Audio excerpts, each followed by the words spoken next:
Lucas capítulo 22, versículo 31, diz assim, ó: disse também o Senhor: Simão, Simão, eis que Satanás vos pediu para vos cirandar como trigo. Na outra versão, Revista e Atualizada, fala para vos peneirar. Você sabe que o trigo ele tem que passar ou parte do processo do trigo é passar pela peneira. E uma peneira serve para separar aquilo que é bom do que não presta, daquilo que é ruim. Então Jesus chama Pedro e diz que o diabo reivindicou, reclamou peneirar a ele como trigo. E o interessante aqui é que Jesus não fala assim, Pedro, Pedro, mas ele fala Simão, Simão. Simão era o velho homem, Pedro, o novo homem, o que seria um apóstolo, e que faria um estrago no inferno como fez.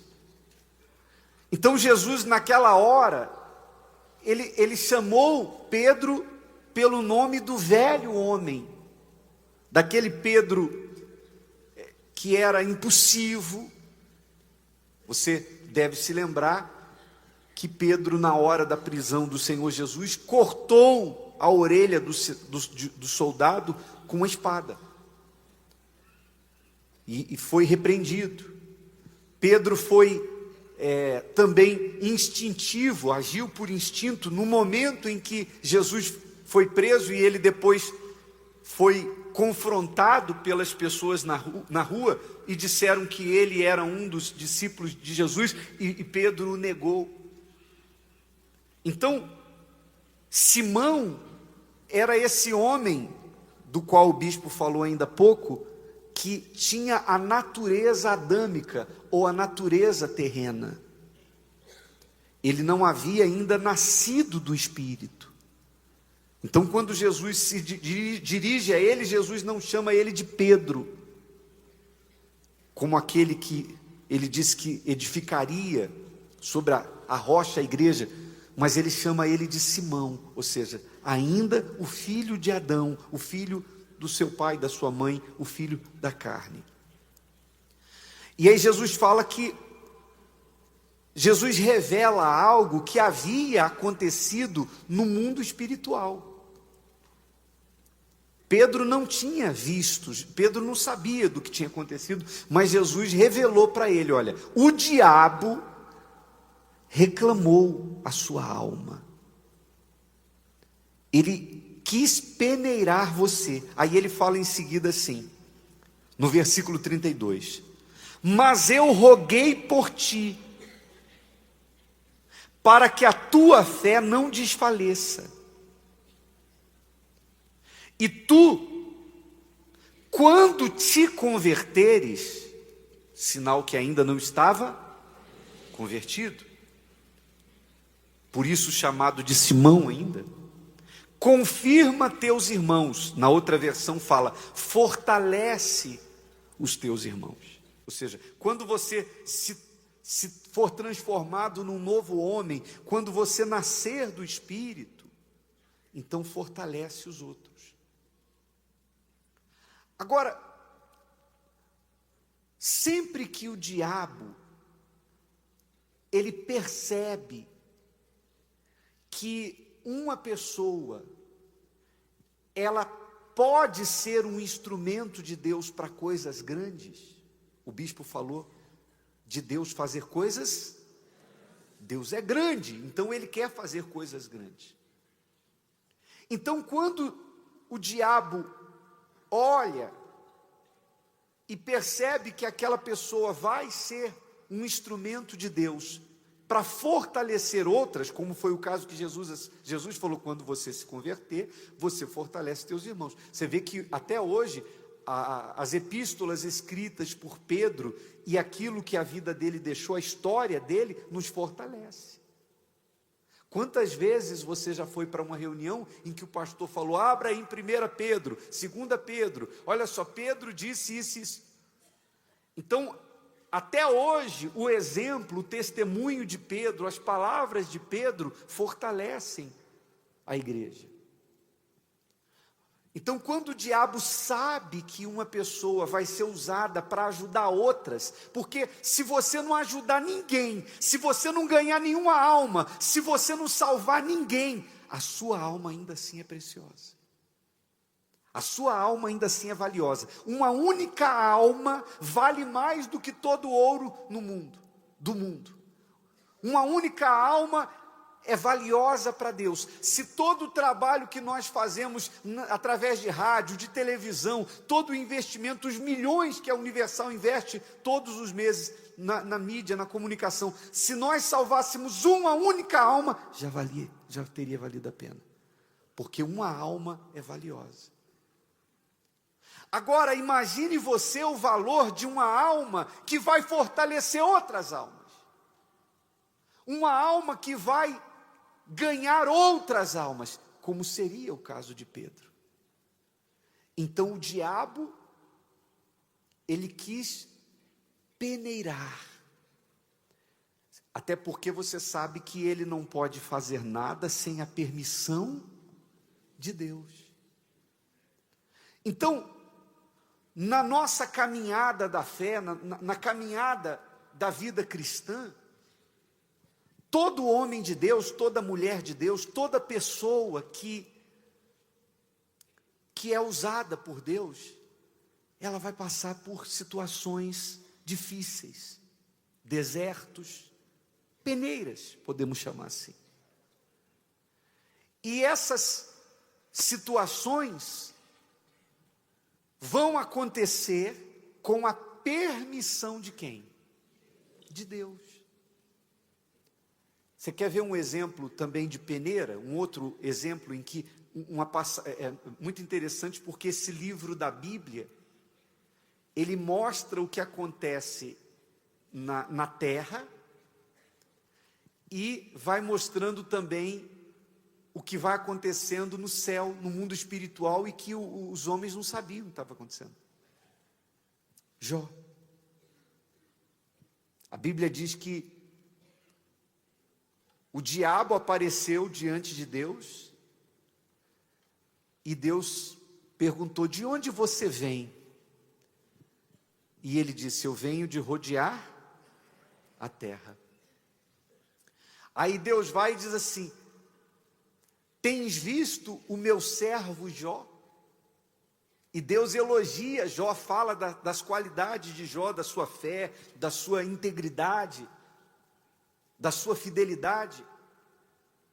E o diabo então acusa Jó, faz uma acusação e diz assim: mas ele, em outras palavras, vou simplificar esse diálogo aqui, mas o que o diabo quis dizer foi o seguinte: ele não te serve à toa, pois.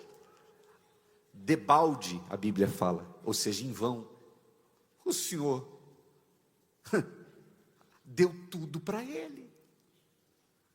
O Senhor o abençoou em tudo. Cercou a tudo que é dele com sebe. Eu não tenho acesso a nada. A vida dele é uma maravilha, só acontecem coisas boas. Se o Senhor tirar dele essa condição, o Senhor vai ver que ele blasfema na tua face. Ou seja, Satanás acusou Jó de ser um interesseiro. Ele te serve apenas por interesse. Se o Senhor tocar nele, ou permitir que eu toque nele, tire alguma coisa dele, o Senhor vai ver se ele não blasfema na tua face. Então, a partir desse diálogo, houve da parte de Deus uma permissão. E coisas ruins começaram a acontecer com Jó. Ele recebeu a notícia da perda dos seus rebanhos. Depois, a notícia de que o telhado caiu e os seus filhos morreram no mesmo dia. E mesmo diante dessas tragédias, Jó manteve a sua fidelidade a Deus, manteve-se íntegro e não blasfemou. E era o diabo que estava provocando tudo aquilo, mas com a permissão de Deus. E depois, vendo Satanás que ele não mudou na sua fidelidade, na sua integridade, ele foi mais fundo. Ele disse assim: não, ele está assim porque ele ainda está saudável, mas se tirar a saúde dele, se tocar na saúde dele, ele blasfema na tua face. Então Deus vai falar assim: ó, não tire a vida dele. Você vê que o diabo só pode ir até onde Deus permite. Talvez você diga assim: poxa, bicho, mas será que Deus vai fazer isso comigo? Deus vai colocar doença em mim? Entenda bem, aquilo que aconteceu com Jó, eu vejo que foi uma pessoa que Deus usou para revelar para a humanidade quem é que faz o ser humano ter doenças, quem é o autor das doenças, das tragédias, das desgraças. Por isso houve essa revelação do que aconteceu na terra e do que aconteceu no mundo espiritual. Então, uma vez que ele foi tocado no corpo e perdeu a saúde, ele passou a, sabe, as pessoas tinham nojo dele porque ele se raspava com cacos. A própria mulher, a esposa, chegou para ele e disse: amaldiçoa esse teu Deus e morre de uma vez. Mas Jó foi e disse: você fala como qualquer doida, você está maluca, mulher, você está maluca, porque eu não vou fazer isso. Eu estava com Deus quando as coisas estavam indo bem, não é porque agora está indo mal que eu vou. Então Jó não pecou. E aí você vê que lá no final do livro de Jó, quando a Bíblia diz que Deus restaurou a sorte de Jó e lhe deu em dobro tudo que o diabo tinha tirado, mais do que isso, Jó, ele teve uma experiência pessoal com Deus, que era o que faltava.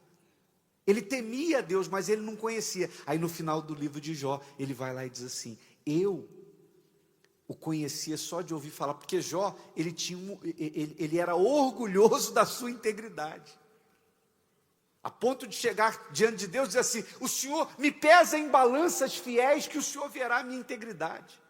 Veja se eu coloquei os meus olhos em alguma donzela. Então ele se orgulhava da sua integridade.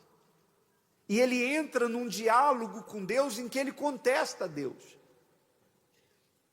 Mas no final de tudo, Deus faz com que Deus se revela para ele de uma tal maneira que lá nos últimos capítulos, se você ler os últimos capítulos de Jó, ele chega ao ponto de dizer assim: ó, eu ponho a minha mão na boca, porque eu não vou falar mais nada. Aí ele diz assim: eu te conhecia só de ouvir falar, mas agora eu te contemplo. Então, toda aquela situação serviu para fazer com que Jó fosse quebrantado e deixasse de conhecer a Deus apenas de ouvir falar, e ele pôde contemplá-lo.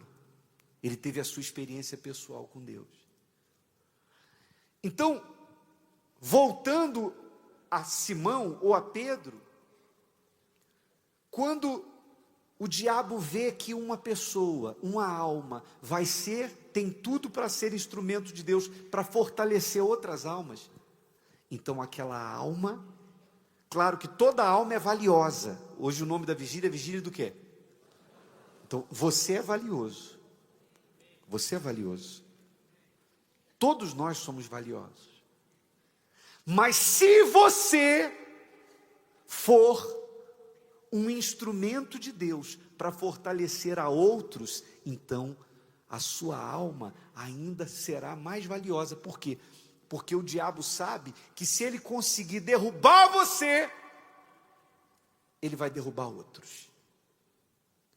Ele sabe que se conseguir atingir você, por exemplo, um pastor sincero, um homem de Deus sincero, que ganha almas, que é instrumento de Deus. O que a Bíblia fala sobre o pastor? Está lá: ferirei o pastor e as ovelhas se dispersarão. Então, quanto mais usado você for por Deus, você pode ter certeza, mais difíceis peneiras você vai passar. Naquele momento, Pedro ainda não havia sido peneirado. Jesus disse: eu intercedi por você, para que você não desfaleça. Como quem diz assim, é porque Deus sabe do nosso limite, né? Ninguém é tentado ou provado além da sua condição. Ele disse: eu intercedi, como quem diz assim, eu não deixei, porque se você tivesse que passar agora, pelo que estava para vir, você não ia aguentar. Mas quando você nascer de Deus, quando você se converter, então aí você vai poder ajudar os outros. Mas o diabo já queria, porque é sempre assim. José seria usado para sustentar o mundo nos anos de fome, mas lá atrás até os irmãos se colocaram contra ele. Ele foi perseguido e vendido como escravo pelos próprios irmãos. Ele foi traído pela sua própria família. Você vê que Davi, enquanto cuidava das ovelhas malhadas do pai, ele teve momentos em que precisou enfrentar com as próprias mãos um leão e um urso. Veja que quando Moisés nasceu, o faraó mandou matar todos os meninos, todas as crianças nascidas do sexo masculino deveriam ser mortas. Quem assistiu os 10 mandamentos deve se lembrar do início da novela em que isso aconteceu. O próprio Senhor Jesus, quando nasceu, também veio a ordem para que as crianças fossem mortas. Então o diabo faz de tudo para impedir que uma pessoa seja usada por Deus.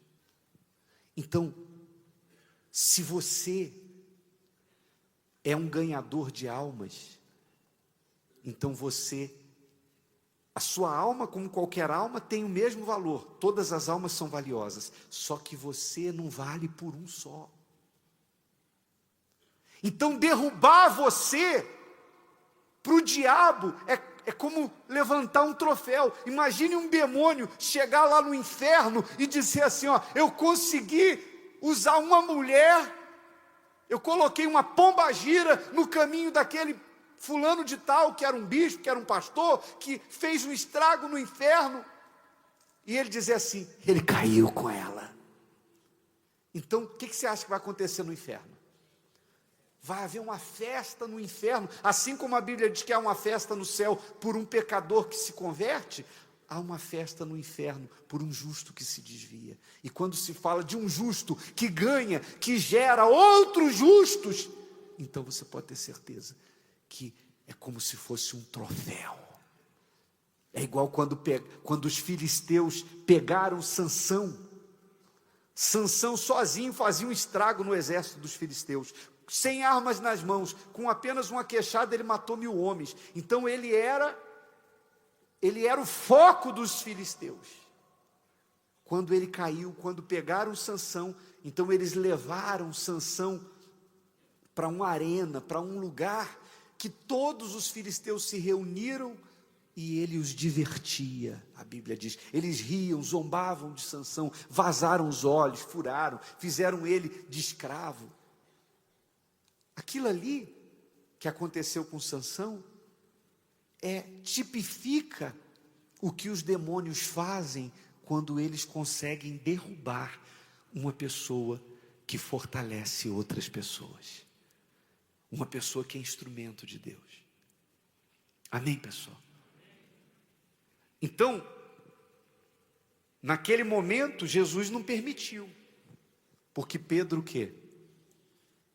Não estava preparado para aquilo.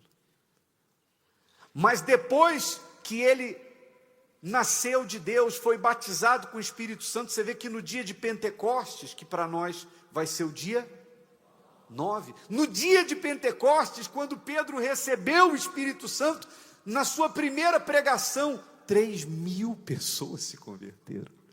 Olha por que o diabo lá atrás queria peneirar ele.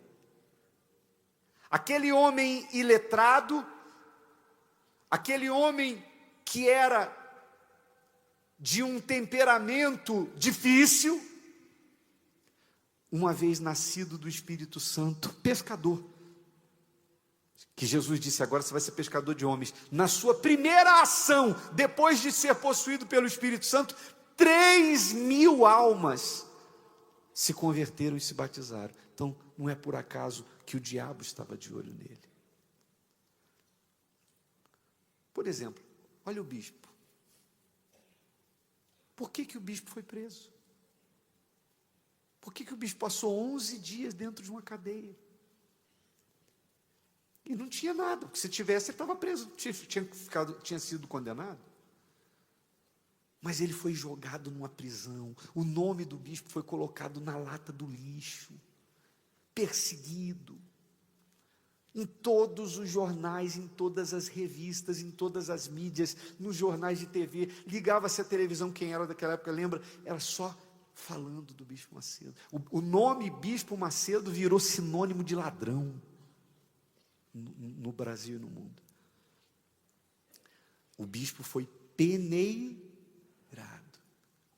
Mas, quando saiu de tudo isso, então ele saiu preparado para as coisas grandes que Deus iria fazer, que nós nem imaginávamos. Quem imaginava o Templo de Salomão?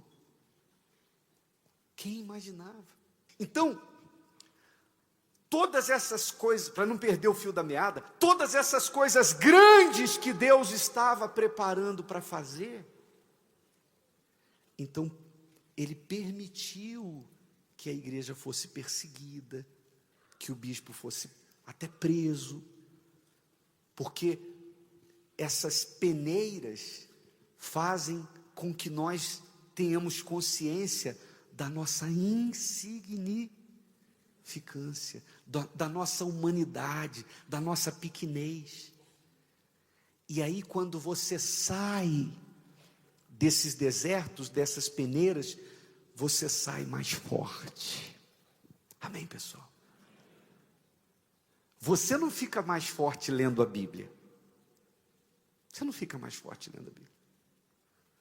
Você fica mais forte quando você levanta um peso maior.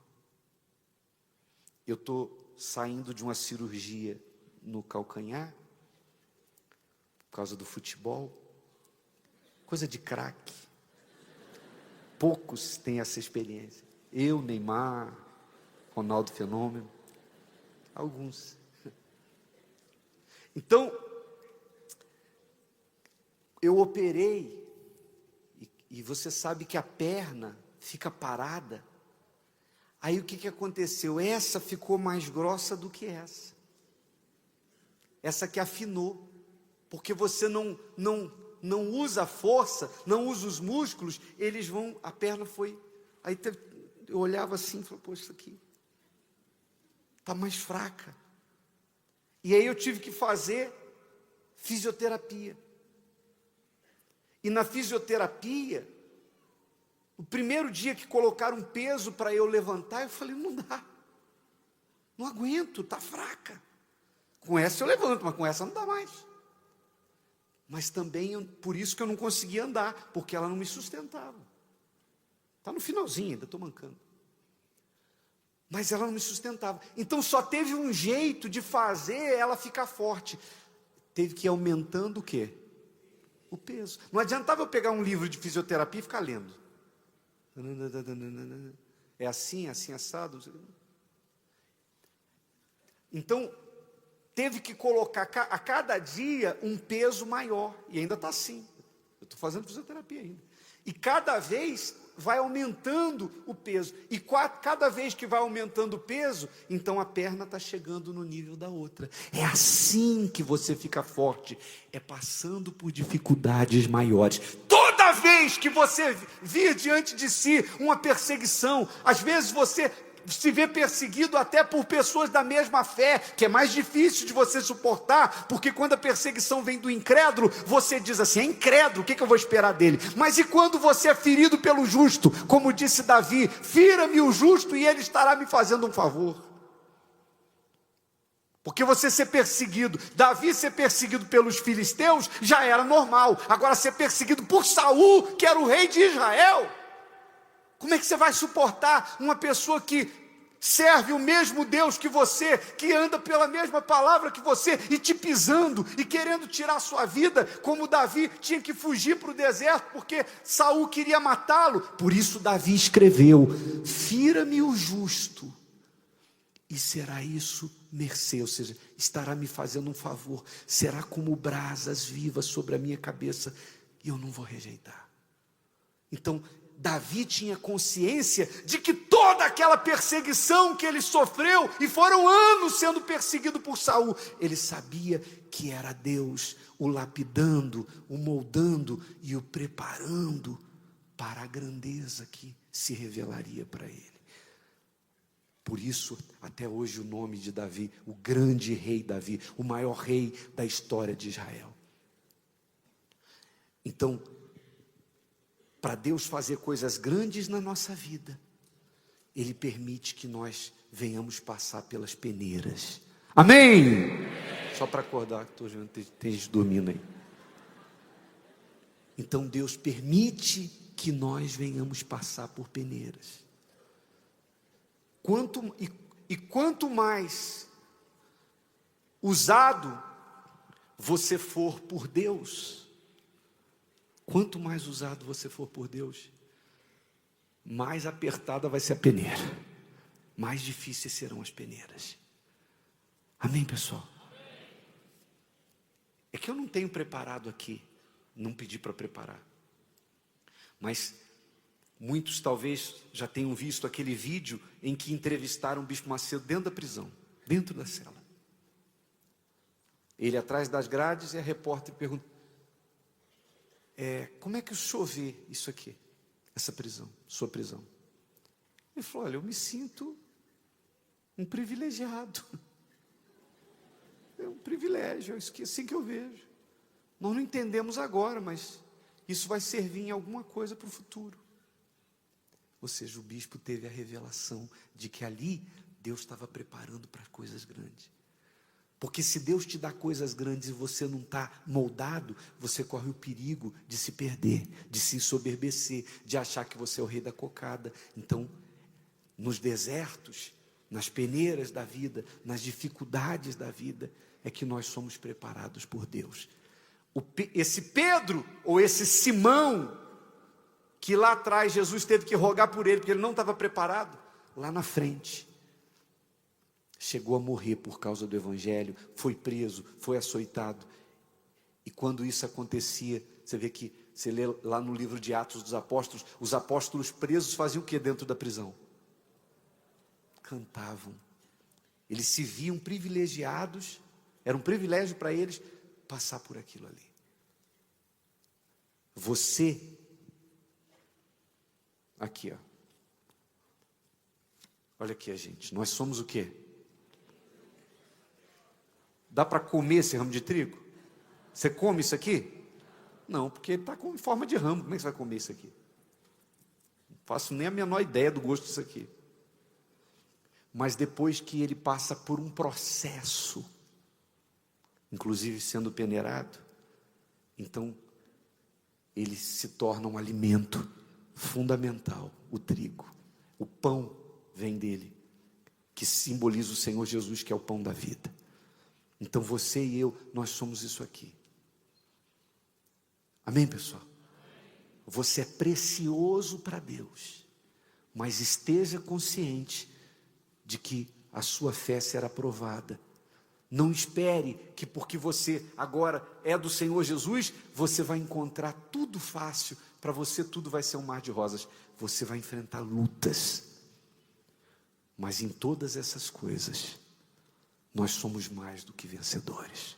E quando vier uma luta, claro, Se você, por exemplo, comete um pecado, você cai na fé, você rouba, você furta, você mente, você adultera, então você vai colher o que você está plantando, e aí não é deserto que Deus está te levando, você que foi para lá.